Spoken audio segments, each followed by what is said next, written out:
Uma câmera antiga encontrada no fundo do oceano revelou fotos horríveis do Titanic. É verdade, Thiago? É verdade? É verdade? Nós vamos ver a partir de agora, porque mandaram um vídeo sim, então hoje teremos um react histórico, né? O acidente do Titanic, para quem não lembra, aconteceu 15 de abril de 1912, a viagem inaugural dele saindo da Inglaterra para Nova York, nos Estados Unidos, e no meio de tudo, lá nos mares do Atlântico Norte, né, aquele barco que muitos falaram que nem Deus derrubaria, tropeçou num iceberg e, né, foi-se embora, virou uma tragédia histórica. Hoje a gente repercute aquilo, teve gente que foi tentar explorar com uma latinha de refrigerante disfarçada de submarino, acabou esmagado lá também, então é uma área onde tem uma energia muito pesada.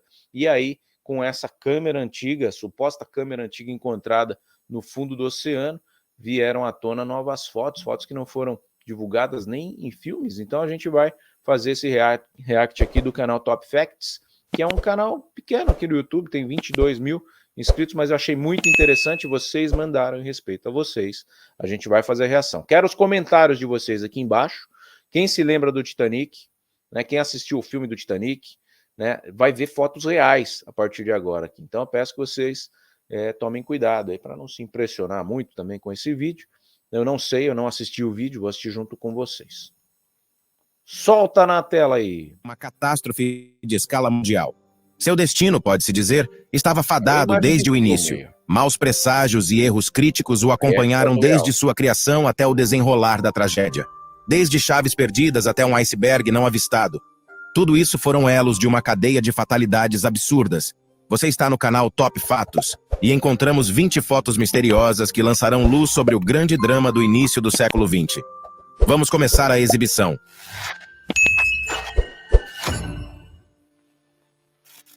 As emoções alegres dos passageiros ao embarcar no Titanic eram tão contrastantes em comparação com o que os aguardava. As pessoas estavam entusiasmadas com o enorme novo transatlântico, animadas com a nova viagem. E esse foi um momento de despedida tocante com entes queridos. Para muitos... Para aí, ó. Não existiam cruzeiros, tá? Esses MSC aí, não existia. Isso era revolucionário. O primeiro transatlântico, né? Parrudo. Então é por isso que chamou tanta atenção do mundo o Titanic. Na época que não tinha nem internet. E aí é onde você vai se surpreender. Você acha que naquela época não tinha o que tem hoje, né? Se o Titanic estivesse afundando hoje, que ia ter de selfie, imagina. E já tinha alguém com a câmera. Surpreendente, né? O último. A elite da sociedade compunha o número de passageiros da primeira classe. 144 pessoas, incluindo damas da alta sociedade em rendas, cetim e penas, e cavalheiros em smokings e ternos. Figuras proeminentes, incluindo os milionários americanos Benjamin Guggenheim e John Jacob Astor. Eles desfrutavam do luxo das instalações e serviços, da cozinha requintada e dos passeios no convés superior.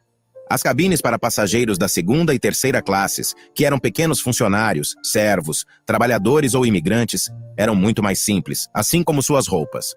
Mulheres em saias longas e blusas coloridas, homens em calças e blusas de trabalho se destacavam drasticamente de seus vizinhos de cima. Eles foram acomodados em condições espartanas, de acordo com seu status socioeconômico. Apesar das marcantes diferenças nas condições de vida, esses passageiros compartilhavam a esperança comum de uma viagem bem-sucedida.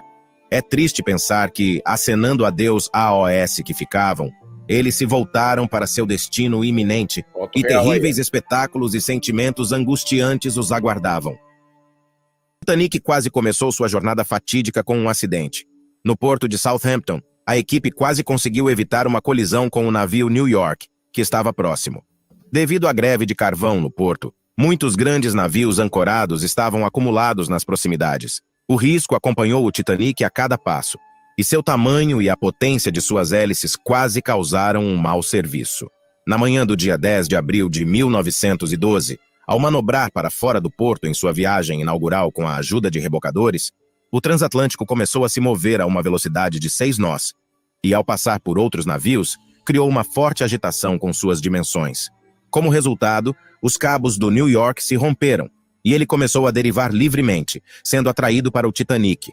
Parecia que a colisão era inevitável, mas as ações rápidas do capitão Smith e do piloto do rebocador Vulcan, George Bowyer, Evitaram um começo catastrófico. Agora me diga, isso foi um presságio preocupante? Os testes são cruciais para qualquer navio.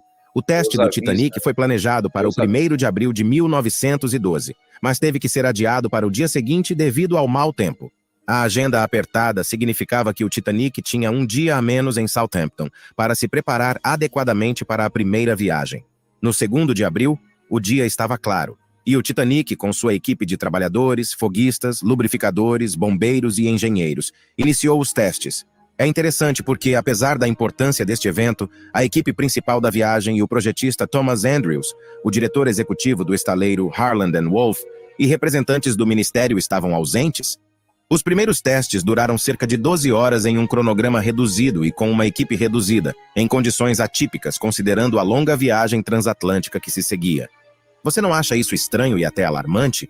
Avaliar a manobrabilidade, a velocidade e a capacidade de parada do navio, isso não é tudo. Por exemplo, o teste mais importante, a parada de emergência em velocidade máxima, levou o Titanic a percorrer cerca de 800 metros a uma velocidade máxima de 20 nós. O Titanic deixou Southampton, deixando para trás oportunidades perdidas para um bom treinamento. Todos os erros trágicos e falhas pareciam se reunir aqui, selando o destino do navio. A destruição do Titanic poderia ter ocorrido por outra razão. Antes de partir, um incidente ocorreu no compartimento de combustível. O carvão em um dos depósitos frios número 6 pegou fogo. Se o navio tivesse atrasado a viagem para corrigir os problemas, tudo poderia ter sido diferente. Mas o transatlântico partiu em sua viagem fatal com um grande problema interno. O carvão estava lentamente queimando. A tripulação sabia disso quando o navio deixou Belfast. Os pesquisadores acreditam que esse incêndio pode ter enfraquecido as seções do casco e tornar o navio mais vulnerável ao impacto com o iceberg. O calor intenso do fogo poderia ter tornado o casco de aço quebradiço. Esta teoria é apoiada por fotografias recentemente descobertas. Vê-se marcas escuras no casco, perto do local onde mais tarde o iceberg deixaria sua marca. Relata-se que o carvão no depósito pegou fogo 10 dias antes do Titanic deixar a Inglaterra e continuou queimando durante o resto da viagem. Um incêndio prolongado poderia comprometer a integridade estrutural do navio. Imagine-o navegando como um ferro quente na água gelada. Os oficiais sabiam do incêndio, mas aparentemente recusaram-se a acreditar que o fogo poderia contribuir para o naufrágio. Um incêndio em um depósito de carvão não era incomum para os navios daquela época. Eles afirmavam que o fogo estava contido e havia sido extinto antes da colisão com o iceberg. Assim, sempre tinham argumentos prontos para negar sua culpa. A construção do Titanic gerou quase tantas lendas quanto seu naufrágio. Vamos voltar ao estaleiro de onde o Titanic foi lançado. Ao nascer, o navio foi designado com o número de série 401 e o número 3900 e 904 foi gravado em seu casco. Mas aqui também surgiram videntes místicos, que viram algo sinistro no número. Eles sugeriram que o número foi escolhido intencionalmente e tinha um significado simbólico profundo. Refletido em um espelho, esses números transformavam-se nas letras No Pope, não ao Papa, uma mensagem blasfema contra o Papa Romano. Por mais fantasioso que isso pareça, na Harland & Wolff, em Belfast, predominavam trabalhadores. Esses números transformavam-se nas letras No Pope, não ao Papa. Fico No profundo. Pope. No Pope. Você enxerga No Pope? No Pope. Pope dá para enxergar, né? Ouro 4 fazendo a função de No N. Se o Vzinho do 4 cair, No Pope. No Pope. Haja imaginação, né? É cada uma. Refletido em um espelho, esses números transformavam-se nas letras No Pope, não ao Papa, uma mensagem blasfema contra o Papa Romano. Por mais fantasioso que isso pareça, na Harland & Wolff, em Belfast, predominavam trabalhadores católicos, que consideraram a inscrição um mau presságio. Não sabemos como os rumores foram resolvidos, mas outra frase que ressoa faz os cabelos se eriçarem. E se a condenação mística em números soasse como No Hope, sem esperança? Quando alguém menciona o Titanic, imediatamente lhe é atribuído o rótulo inafundável. Ainda não sabemos como ele adquiriu esse apelido duplicativo, mas foi após o naufrágio que ele se fixou permanentemente ao infeliz transatlântico. O Titanic nunca usou oficialmente isso como publicidade. Seus criadores o descreviam nos bastidores como praticamente inafundável. No entanto, esse apelido seria melhor usado para condenar a excessiva autoconfiança e bravata dos proprietários, e não o navio inocente. Sabe o que eu acho? Eu acho que essa soberba é muito louca, porque o cara cria um navio, e aí qual é a qualidade desse navio? Ah, ele vai te transportar de um continente para o outro, né? Ele vai ser confortável, ele vai ser silencioso. E a maior qualidade do Titanic que eles batiam era: esse navio é inafundável. E aí hoje a gente aprende que na lei da atração, tudo que você foca expande. É a mesma coisa você comprar um carro elétrico porque ele é resistente à batida. Você fala, não, vou comprar esse carro elétrico porque quando bater ele vai ser seguro. Como que você constrói um navio falando que a maior qualidade dele é que ele é inafundável? Né? Não pode. Você já está fazendo um navio prevendo que ele vai afundar ou que ele não vai afundar. De qualquer forma, você está atraindo esse tipo de situação para ele. Vocês não acham aí? Não concordam comigo? Você vou casar com essa mulher aqui, que essa daqui é impossível de causar um divórcio. Você já está atraindo essa palavra. Vou comprar uma arma na minha casa para se um dia entrar um bandido, eu já vou poder reagir. Você já está atraindo a ideia de que vai entrar um bandido na sua casa. Tá entendendo o problema?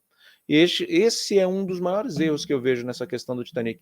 Toda vez que você ouve um documentário, alguma coisa do Titanic, ele era praticamente inafundável. Nem Deus conseguiria derrubar, nem Deus conseguiria afundar. E foi justamente o que aconteceu, né? Uma maravilha técnica que teve azar várias vezes seguidas. Inafundável era a sua sede de superioridade e ganância comercial. Olha aí. Esta relíquia egípcia também viajou pelo oceano. A carga estranha até foi acusada de amaldiçoar a viagem. Embora o artefato não fosse um corpo mumificado, mas apenas uma tábua funerária de madeira pintada, sob a qual uma múmia havia sido colocada outrora. Após o naufrágio, o objeto histórico foi resgatado do fundo do mar e agora está no Museu Britânico. Não sabemos se a maldição da sacerdotisa egípcia teve algum efeito na viagem, mas o que ficou claro é que o navio estava cheio dos personagens e objetos mais estranhos. É inconcebível imaginar que um navio como o Titanic partiu para uma viagem transatlântica sem ter a bordo binóculos. Isso é completamente absurdo. No entanto, eis a história que ocorreu pouco antes da partida. O segundo oficial do Titanic era um certo David Blair, mas apenas alguns dias antes da partida do Titanic, ele foi transferido apressadamente para outro navio. A chave do armário onde os binóculos estavam guardados supostamente foi levada por engano por Blair, o que resultou em um desfecho fatal. A reorganização da equipe que seguiu a substituição em 9 de abril de 1912 resultou na degradação de William Murdoch para primeiro oficial júnior. Blair deixou a equipe e com ele foram as chaves dos binóculos e as chances de evitar a catástrofe. Você acha que isso realmente determinou o que aconteceu ou conta como um exemplo de negligência? Afinal, o transatlântico poderia ter solicitado binóculos em uma das duas paradas onde pegava passageiros, na França e na Irlanda. John Pierpont Morgan, o criador do Titanic, um financista e proprietário de uma grande empresa internacional, estava entre os passageiros que não embarcaram. Nas últimas horas, ele cancelou sua viagem e permaneceu na França. Alguns dizem que ficou em um spa com sua amante ou se recolheu devido à saúde. Nada de especial, um capricho de um homem rico, se não fosse pela catástrofe subsequente. Isso se tornou terreno fértil para rumores incríveis. Supostamente Morgan era parte de uma conspiração e sabia antecipadamente sobre o naufrágio. Além disso, teria contribuído para sua organização. No navio, havia pelo menos 3 empresários muito influentes: John Astor, Isidor Straus e Benjamin Guggenheim, que se opunham à criação do Federal Reserve dos EUA. Os proponentes dessa teoria acreditam que Morgan planejou a colisão do navio com um iceberg em plena velocidade para eliminar os concorrentes. O cenário já estava pronto. O romance Futilidade de Robertson, publicado em 1898, descreveu detalhadamente um desastre envolvendo um navio inafundável, semelhante ao Titanic. Os teóricos da conspiração realmente acreditam que Morgan convidou essas pessoas para o navio, enquanto ele próprio ordenou à equipe que dirigisse a embarcação para os icebergs em plena velocidade. Você não acha absurdo que a equipe pudesse executar tal ordem? Esta gata chamava-se Jenny, pura encantamento, não é? Havia animais de estimação dos passageiros a bordo do Titanic, que não sofriam de enjoo marítimo, mas Jenny não era uma passageira, e sim um membro da tripulação. Sua responsabilidade era caçar ratos, e ela também passeava livremente pelo navio e era considerada um símbolo de sorte. Nada se sabe sobre seu destino posterior, mas um fato notável permanece. Disse que Jenny pressentiu a tragédia do Titanic. Ela se instalou na cozinha no início de abril de 1912, quando o Titanic estava ancorado em Belfast. E naquela época, Jenny tinha filhotes. Um estivador irlandês, Joseph Mulholland, cuidava deles. Segundo a lenda, no cais em Southampton, ele viu a mãe carregando seus filhotes para a terra um por um. Jenny teria previsto o trágico fim? Talvez a gata tivesse outros motivos, caso contrário, por que ela mesma ficaria a bordo? Outra categoria de passageiros. Eu não discordo, porque os animais eles têm um sensor. A natureza tem um sensor. Aquele tsunami que aconteceu na Ásia, né, que deu até filme lá. Qual o nome do filme? O Impossível. Os animais saíram todos para dentro da mata antes de acontecer. Então, essa questão do gato, eu acho sim. Agora, os caras irem para cima dos icebergs é uma teoria de conspiração que se sustenta quando os caras ficavam batendo no peito que era inderrubável o navio. Mas, pô, na inauguração do navio, já vai querer fazer o teste de colisão com um monte de gente dentro? É coisa de psicopata, né? Se isso aconteceu, me desculpa, mas tinha um psicopata no barco. Eu não consigo acreditar nisso, não. É muito louco para mim. Aí já foge da normalidade. Passageiros que foi tratada não melhor do que os animais domésticos. Na foto, 8 músicos que permaneceram para sempre a bordo do Titanic. É cena de filme. Uma pequena orquestra sob a liderança do violinista Wallace Hartley foi contratada por uma agência que selecionava orquestras para todas as companhias de navegação. Os músicos com idades entre 21 e 32 anos se conheceram no navio e, como profissionais de primeira linha, rapidamente se entrosaram. Durante o naufrágio, assim como em noites comuns, ninguém se preocupava com eles. Não havia pressa em salvá-los, e percebendo isso, eles simplesmente continuaram a tocar. Estavam eles cumprindo sua última missão de acalmar, ou simplesmente não sabiam onde se abrigar nos momentos de desespero. Em suas mãos estavam instrumentos valiosos, e para um músico, separar-se deles é como enfrentar o fim. Desmistificando os mitos do último concerto, foi o próprio capitão quem ordenou que continuassem a tocar. E como a orquestra, que tocava estritamente seguindo partituras, não poderia ter se apresentado no convés envolto em pânico, em uma noite fria sem iluminação, isso significa que os músicos continuaram a tocar no salão até o final. Além disso, eles foram divididos em 2 conjuntos, um quinteto e um trio, ou seja, tocaram em locais diferentes. Enquanto a evacuação acontecia, no salão onde havia um piano, tocavam ragtimes animados, embora todos soubessem que o navio estava condenado e eles com ele. Isso aí para mim. Isso aí é por isso que até hoje, quando você está se desesperando calmamente, né, em alguma situação, ou está no meio de um fuzuê e alguém está com uma calmaria, um semblante calmo, fala, a banda do Titanic, né? Porque eles sabiam, mas não podiam perder a pose. Ontem eu estava assistindo um filme com a minha esposa, é um filme de época, espanhol, e a menina se joga, ela tinha problemas psiquiátricos, ela põe uma asa de anjo e se joga de um prédio no meio de uma festa com os senhores feudais ali da ocasião, e a menina se mata no meio da festa e a governanta chega e fala, olha, todo mundo continua servindo os convidados e no final da festa a gente anuncia o acidente. E as meninas que eram amigas, né, da menina que se matou, não tinham psicológico nenhum, e a pessoa querendo, né, colocar uma força subhumana numa situação porque tinha que manter as aparências. Olha aí o nível de ignorância, né, emocional que a nossa humanidade tinha, né, naquela época, e até hoje, em alguns momentos, continua tendo, né, questões mórbidas, né, um acidente prestes a acontecer, coloca a banda para tentar amenizar o estrago, jogar boia, liberar barco e não ficar lá, né, cantando, porque sabiam que iam morrer também, né. A pior coisa é o cara ser profissional ao extremo, tocando música sabendo que está morrendo.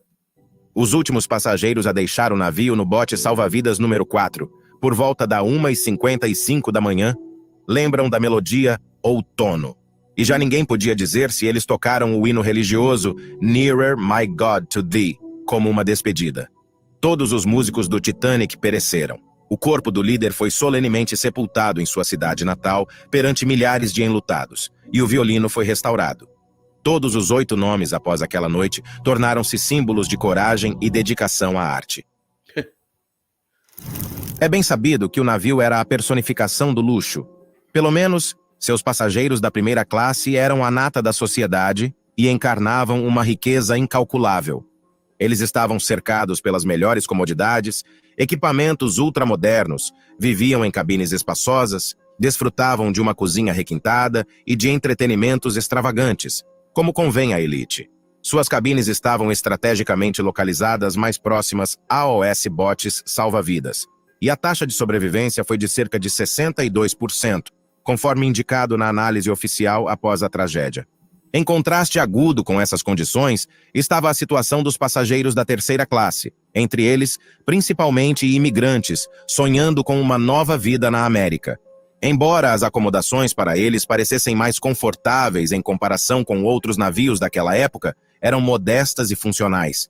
As cabines estavam localizadas em partes menos atraentes do navio, tinham formas irregulares, não eram isoladas do barulho e da vibração dos motores.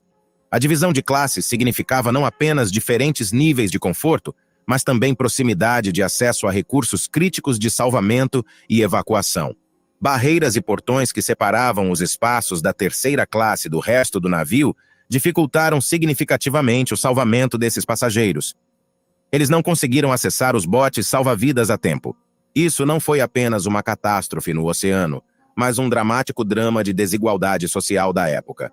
A questão da vida e morte também foi dividida por classes. Alguns tinham o privilégio de sobreviver, enquanto outros foram condenados à morte. Este tema se tornou o mais discutido em relação à tragédia. Havia muito poucos botes salva-vidas a bordo do Titanic.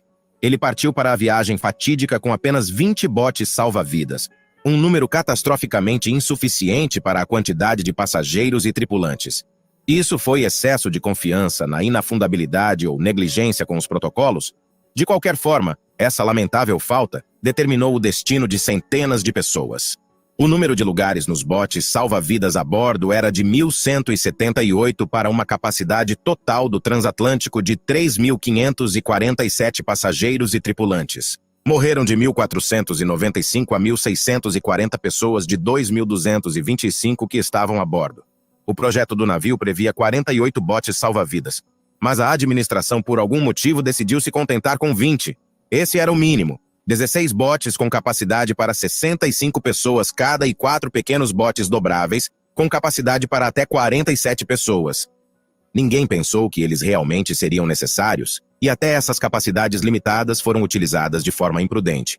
Os botes salva-vidas lançados ao mar levaram significativamente menos passageiros do que o previsto. O próprio lançamento dos botes salva-vidas, uma operação complicada e demorada, que exigia, em média, 10 minutos por bote. Alguém se apressou durante o naufrágio, e em vez dos 65 lugares devidos, apenas 28 foram ocupados no primeiro bote. Além disso, exercícios de salvamento não foram realizados, e no pânico que se seguiu, já era impossível fazer tudo conforme o planejado. Uma jovem chamada Violet Jessop nasceu na Argentina em 1887, em uma família de imigrantes irlandeses pobres, milagrosamente sobreviveu à tuberculose e tornou-se aeromoça. Sua carreira começou no navio Olympic, um parente do Titanic. Violet teve um destino incomum. Ela sobreviveu a 3 naufrágios. O primeiro ocorreu em 1911, quando o Olympic colidiu com outro grande navio, o Hawke, sofrendo um rompimento abaixo da linha d'água. O navio não afundou e conseguiu retornar à Inglaterra, mas esse incidente poderia ter encerrado sua carreira na navegação. No entanto, Violet continuou trabalhando em transatlânticos e embarcou no Titanic. Naquela fatídica noite, ela já estava na cama após a oração da noite quando ouviu um som alarmante, semelhante a uma broca. Violet pensou que eram exercícios. A própria ideia de um naufrágio parecia-lhe implausível, mas 3 horas depois, ela já estava em um bote salva-vidas. O oficial ordenou que as funcionárias entrassem nos botes primeiro, para mostrar às outras mulheres que eles eram seguros, lembrou Jessop em suas memórias. Durante a Primeira Guerra Mundial, Violet tornou-se novamente enfermeira em um transatlântico militar, o Britannic, gêmeo do Titanic e do Olympic. Que reviravolta do destino, você pode perguntar. Mas desta vez, em 1916, O navio foi atingido por uma mina, e tudo estava muito ruim novamente. O navio estava inclinado para frente, e os botes salva-vidas lançados incorretamente começaram a ser sugados para baixo pelas hélices giratórias, matando 21 pessoas. Violet pulou no oceano tentando se afastar, mas sofreu uma lesão na cabeça ao bater no casco. No entanto, ela sobreviveu e ganhou o título de Violet Inafundável. 3 vezes é o suficiente. O único japonês a bordo do Titanic foi o passageiro da segunda classe Masabumi Hosono, e ele teve a infelicidade de sobreviver. Isso mesmo, você não ouviu errado. Ele estava no navio em seu retorno ao Japão. Mas ao voltar para casa, encontrou apenas desprezo e censura. Pelas normas asiáticas, teria sido mais nobre morrer como um homem honrado do que sobreviver entre outros, crianças e mulheres, que não conseguiram se salvar. Os compatriotas acusaram Masabumi de ter se salvado de maneira desonrosa. Embora não houvesse provas de suas supostas trapaças, ainda assim, o alto sacrifício é mais valorizado pelos japoneses do que salvar a própria vida em uma tragédia dessa magnitude. Pouco se sabe sobre esse homem depois. Não sabemos se ele sentia vergonha por ter sobrevivido. Esta foto tem uma história incrivelmente trágica. Os Goodwins eram uma família da classe trabalhadora que embarcou no Titanic na esperança de um futuro brilhante no novo mundo. O operador de telegrafia de 42 anos, Frederick, e sua esposa Augusta, de 43 anos, embarcaram com seus 6 filhos. Quando o navio colidiu com o iceberg, a família Goodwin estava no epicentro do pânico. Augusta desesperadamente tentava reunir a família e encontrar um bote salva-vidas para colocá-los ali, apesar de as divisões de classe da época trabalharem contra eles. Augusta e as crianças conseguiram um lugar no bote salva-vidas número 10, mas Frederick foi forçado a permanecer no navio afundando. Os angustiantes minutos os separaram. O casal sabia que talvez nunca mais se visse novamente. No final, os membros sobreviventes da família Goodwin lutaram para sobreviver e morreram na pobreza. Em 1912, o padre Francis Brown recebeu um bilhete de primeira classe para a viagem inaugural do Titanic de Southampton, na Inglaterra, para Queenstown, na Irlanda, um presente de seu tio bispo. Como um ávido fotógrafo amador, Brown capturou muitos momentos inestimáveis a bordo do Titanic, em todos os decks, luxo e pobreza, interiores, passageiros e tripulação. Ele tirou as únicas fotos conhecidas do capitão Edward John Smith, inspecionando os botes salva-vidas. E muitas dessas fotos, tiradas com uma câmera Kodak, se tornaram as últimas imagens de pessoas a bordo, incluindo o próprio navio. A história de Brown difere das demais. Durante a viagem, ele conheceu um casal americano que ofereceu financiar sua continuação até Nova York. No entanto, após consultar seu superior jesuíta, Brown foi instruído a desembarcar em Queenstown, o que ele fez, salvando sua vida e preservando essas fotografias para a história. Um antigo câmera encontrado nas profundezas do oceano revelou algo incrível. Ele continha imagens preservadas que nos deram fotos impressionantes do Titanic afundando, capturadas no momento da catástrofe. Padre Brown não foi a única pessoa que adorava fotografar.